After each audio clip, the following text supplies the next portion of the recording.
চট্টগ্রামে অনেকেই হয়তো গিয়েছেন, আপনারা জানেন চট্টগ্রামে ইপিজেড আছে, ইপিজেড আছে না? আমরা আস্তে আস্তে কুমিল্লায় এই ইপিজেড আস্তে আস্তে একটা একটা করে ইপিজেড আমরা কুমিল্লাতেও করতে চাই, যেন এই এলাকার মানুষরা যাতে এই এলাকার ছেলেরা মেয়েরা যাতে এই কর্মসংস্থানের ব্যবস্থা হয়। একই সাথে আমরা এই এলাকার মেয়েরা যেহেতু প্রায় অনেক মেয়ে শিক্ষিত, মেয়েদের জন্য আমরা একটা ব্যবস্থা করতে চাই।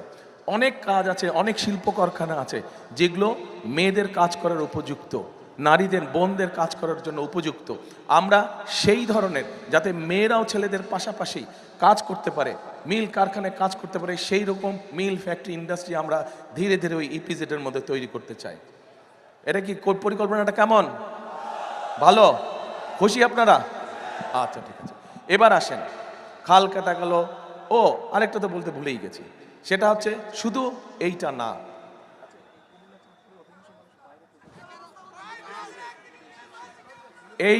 এই এলাকার মানুষ, বহু মানুষ আছে যারা মধ্যপ্রাচ্যে চাকরি বাকরি করে, আপনাদের আত্মীয় স্বজন বহু আছে না? মধ্যপ্রাচ্যে, সৌদি আরবে, কুয়েতে, কাতারে, বিভিন্ন দেশে, ইউএইতে বিভিন্ন চাকরি বাকরি করে। এখন যারা গিয়েছে এই মানুষগুলোকে যদি আমরা দক্ষ শ্রমিক হিসাবে ট্রেনিং দিয়ে এবং একই সাথে যেহেতু তারা অধিকাংশ সৌদি আরবে যাচ্ছে, সেই দেশের ভাষা শিখিয়ে যদি আমরা পাঠাতে পারি, তাহলে তার বেতন বেশি হবে না? আমরা এই পরিকল্পনাটা গ্রহণ করেছি যে এই পরিকল্পনা হলে বহু মানুষকে আমরা ট্রেনিং দিয়ে সৌদি আরবে বা মিডল ইস্টের বিভিন্ন দেশে, যে কাতার বলেন, কুয়েত বলেন, ওইসব দেশে আগামী 5 থেকে 10 বছর কি ধরনের ওইসব দেশের অর্থনৈতিক উন্নয়ন কিরকম হচ্ছে, তারা কি প্রজেক্ট গ্রহণ করছে এবং এই দেশ থেকে কি ধরনের মানুষ পাঠালে বেশি বেতনে চাকরি করতে পারবে, সেটারও আমরা পরিকল্পনা আছে আমাদের।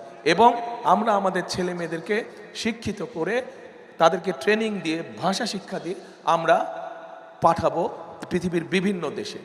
এখন এই পরিকল্পনা কেমন লেগেছে? আচ্ছা ঠিক আছে। এবার আসেন আমাদের দেশে, বিশেষ করে গ্রাম অঞ্চলে মানুষের, আপনাদের এলাকাতেও এই সমস্যাটা আছে। কি সেই সমস্যা? চিকিৎসা সুবিধা। অনেক গ্রাম উপজেলা আছে যেখানে বিশেষ করে মা বোনেরা, শিশুরা তাদের অসুখ বিসুখ হলে, ছোটোখাটো অসুখ বিসুখ হলে, তারা হয়তো ভাই আজকে অন্য কাজে ব্যস্ত, অথবা স্বামী ব্যস্ত, অথবা ছেলে ব্যস্ত, হাসপাতালে সেটা উপজেলা হাসপাতালে হোক, সেটা জেলা সদর হাসপাতালে হোক, নিতে পারে না। ফলে হয় কি, মাটা বা বোনটা বা নারী বা শিশুটা প্রতিদিন কষ্ট পায়, ধুকে অসুখ বিসুখের জন্য কষ্ট পায়। আমরা যেটা করতে চাচ্ছি, এখানে অনেক মুরব্বী আছেন, আপনার যারা মুরব্বী আছেন আপনাদের মনে আছে শহীদ রাষ্ট্রপতি জিয়াউর রহমানের সময় পল্লী চিকিৎসক ছিল, মনে আছে? জানেন আপনারা পল্লী চিকিৎসক? এখনো কিছু আছে বোধহয়। হ্যাঁ, পল্লী চিকিৎসক, ঠিক এরকম আমরা চিকিৎসক, আমরা ওটাকে নাম দিয়েছি হেলথ কেয়ারার। এই হেলথ কেয়ারার আমরা অ্যাপয়েন্ট করব। এই হেলথ কেয়ারের কাজ হবে গ্রামে গ্রামে যাবে, গ্রামে গ্রামে গিয়ে যেই অসুখ বিসুখগুলা ছোটোখাটো, বেশি সিরিয়াস অসুখ বিসুখ না, সেগুলা মা বোনদেরকে, শিশুদেরকে তারা ওখানেই তাদেরকে চিকিৎসা দিবে। ফলে মা বোনদেরকে কষ্ট করে সেই হাসপাতালে দূরে আসতে হবে না। এটা কেমন লাগলো পরিকল্পনা? এখন আমি যদি এই যতক্ষণ আপনাদেরকে আমার পরিকল্পনার কথাগুলো বললাম, আমি যদি এখন অন্য রাজনৈতিক দল, সেই স্বৈরাচার বলেন, আমাদের সাথে যারা রাজনীতি করছে বা নির্বাচন আমাদের প্রতিপক্ষ যারা, এদের যদি আমি গীবত গাইতাম, এদের সমালোচনা করতাম, আপনাদের কোনো লাভ হতো ভাই? আমার এই কথা যেগুলো বললাম, এই কাজগুলো যদি বাস্তবায়ন করে, তাহলে আপনাদের লাভ হবে? বুঝি না, লাভ হবে? তাহলে কোনটা জরুরি? গীবত গাওয়া, সমালোচনা করা? সমালোচনা করতে হবে মাঝে মাঝে, যদি দেখি বেশি ওলট পালট করছে তাহলে তো সমালোচনা করতেই হবে।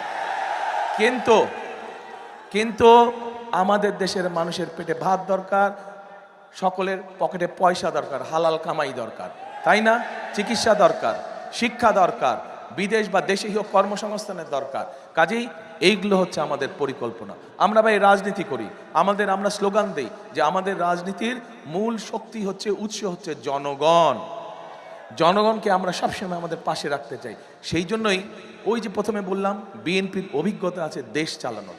আমাদের এই ফ্যামিলি কার্ড নিয়ে, আমাদের এই কৃষক কার্ড নিয়ে অন্য দল অনেক সমালোচনা করছে, শুনেছি আমি, আপনারাও দেখেছেন, পত্রপত্রিকা দেখেছেন না?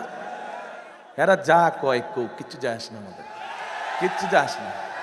আপনারা এই যে জনগণ, লক্ষ জনগণ এখানে আজ এত রাতে উপস্থিত আছেন, আপনারা ইনশাল্লাহ ধানের শীষকে জয়যুক্ত করে সরকার গঠন করলে আমরা চোখ বন্ধ করে আমাদের কাজ করতে থাকবো। যেই কাজগুলো করলে এই দেশের মানুষের, খেটে খাওয়া মানুষের উপকার হবে, এই দেশের খেটে খাওয়া মানুষ কিছুটা হলেও ভালো থাকতে পারবে।